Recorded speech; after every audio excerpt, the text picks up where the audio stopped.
Welcome back to Chicago Now. Okay, well, cancer diagnosis continue to impact millions of women each year. Experts agree that a significant number of cases can be prevented through routine screening, of course, vaccinations, lifestyle choices. Well, coming on to weigh in, we are joined by Dr. Dario Roque, a recent Friend of Prentice grant recipient. Thank you so much for coming in, Doctor. Thank you for having me.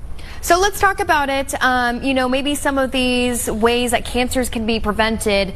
Maybe if women, watching at home can bring out a pen and paper and write down some tips. What advice would you give them?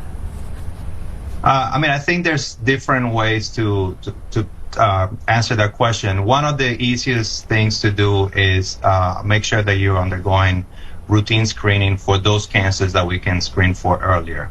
So that would include cervical cancer, which we can screen for using the pap smear and HPV test. And HPV is the human papillomavirus, which causes over 99% of cervical cancers. But yeah, the pap smear with HPV testing can be very effective in diagnosing precancer and early cervical cancer at a stage that can be treated and cured.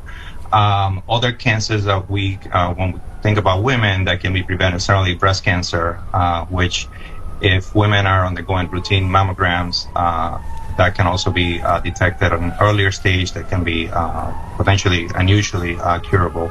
And then other cancers that are not necessarily only with women, but there's colon cancer, which doing routine colonoscopies can screen for that condition as well. And then when we think about also family history, so in women that have a strong family history of ovarian cancer, uterine cancer, or breast cancer, often those cancers can be associated with genetic syndromes. One of them is called Lynch syndrome, Lynch. There's also hereditary breast and ovarian cancer syndrome. So if there's a strong family history, I usually would recommend having genetic testing, because if someone is diagnosed with one of these genetic syndromes, they can potentially undergo risk-reducing surgery to reduce and often eliminate the cancer risk. Dr. Roque, I know Gabby mentioned that you are a recent recipient of this Friend of Prentice grant. I do want to inform people what that means. It is a nonprofit organization that works with Northwestern Medicine to fund the future of women's healthcare, but also part of this organization is to support innovative research. Can you talk about, some of the research that's going on out there? Because I know a lot of times we hear, we're working towards a cure, for things like breast cancer. We hear that almost like a slogan synonymous with breast cancer now. And I know a lot of people don't know what that really means. What kind of research and innovative research is going on out there right now? Yeah, so research is a very big term, and through Friends of Prentice, a lot of the research that they fund can be ideas that are in their very early stages, and they can relate to early detection, prevention, but often some of the findings can become the kinds of findings that we can use in the clinic for therapeutic interventions. So there's all kinds of research. So some of the research, again, focuses on early detection of cancer. A lot of the research that people hear about are what's considered clinical research, which is actual interventions trying to identify new therapies that can help patients that already have the cancer have better outcomes, whether it's survival, cure rates. There's research that could just be related to us understanding better the biology of the cancer itself, and then that can in turn help us treat it better in the future. But yeah, research is a very, very big term that encompasses many different fields and approaches to the treatment, prevention, and early detection of cancer.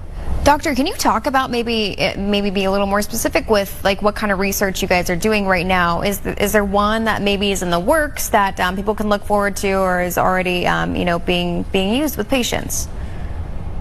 Yeah, certainly. I think some of the research that I currently do through the Friends of Prentice grant is trying to help identify what's called platinum sensitivity. So how sensitive cancer cells, ovarian cancer cells in this instance, are to platinum, which is one of the drugs that we currently use in treating patients with ovarian cancer. And that is a very early stage of research, but if we identify through the tests that we're doing that we can identify the cancer cells that are becoming resistant to that specific chemotherapy, then in the future that can help us choose better chemotherapy regimens for specific patients that may already be developing resistance to the platinum agents. That's a very complex type of question that probably will take a lot more time, but some of the research that has been done in the past, for example, the fact that we're not doing HPV testing for the early detection of precancerous cells that would eventually evolve into cervical cancer. So that's something that we are routinely doing and recommending now. There's even an HPV test that women can potentially do at home. So a lot of those interventions and a lot of that the HPV testing that we do in clinical practice evolved through us understanding better the way HPV evolves and develops and helps develop cervical cancer. You know, doctor, I always hear, and we've even mentioned it in this conversation, early detection is key. We hear people say that a lot. Do you have any statistics that can show, this is what happens if this particular cancer is caught early versus if you wait, maybe you're not getting some of those preventative testing like your annual mammogram, et cetera, and you don't do it on time, what the difference would be in terms of survival? Absolutely. So, I think breast cancer is a good example, but I don't treat breast cancer, so I'll give you the example of cervical cancer because I think it's more aligned with what I do. But yeah, cervical cancer, if you detect it at an early stage or even the precancerous stage, like what we call, the precancerous lesions, those could potentially be curable, in which case with a hysterectomy, which is removing the cervix, the uterus, women essentially survive, and the likelihood of them passing away from the disease is almost 0%, versus in patients that are diagnosed with stage 3, stage 4, you look at 5-year survival rates of less than 20%, often almost 0%. So it can be a huge difference in terms of when we diagnose this disease. Wow.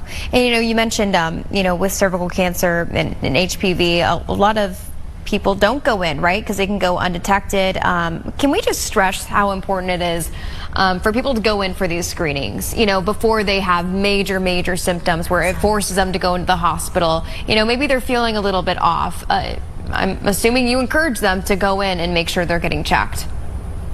Absolutely. Not only for the screening part of it, because again, with cervical cancer, it is one of the cancers that if women can get routine screening, and we also have the HPV vaccine that helps prevent the development of cervical cancer. So if women are able to do this, this is the one female cancer that I do believe we can eliminate, or at least treat women successfully, and that we wouldn't have anybody passing away from this disease. The other point that I want to make is anybody that's having any amount of bleeding, just a little bit of spotting after you've gone through menopause, is never normal to have any spotting or bleeding after you've gone through menopause. So if that's a symptom that you have, certainly going to see your doctor right away. Same thing, any sort of bleeding that is irregular for you in between periods or after intercourse, something that's really not normal for women, I always encourage them, please go see a physician, because that can be a very early sign of either cervical cancer or uterine cancer. Even sharing that, you might have just saved someone's life. Right, absolutely. In terms of that, so what do? You go into your doctor and you say, hey, I'm having this problem, and is this a situation where you need to see a specialist that would be able to make sure that you go through the proper screenings? Usually for these types of, a general gynecologist could certainly do the workup. Some primary care physicians are comfortable enough performing pap smears or endometrial biopsies when indicated. If they're not comfortable, they will certainly refer them to a gynecologist. I'm a subspecialist, so I specialize in gynecologic cancer. So often I do get referrals from general practitioners that don't feel comfortable doing the evaluation. But I think your primary care doctor, if you have an OBGYN, those are always great places to start, because many times they will be able to do the proper evaluation and workup. And if not, they will refer you to the right specialist. Doctor, if you don't mind me asking,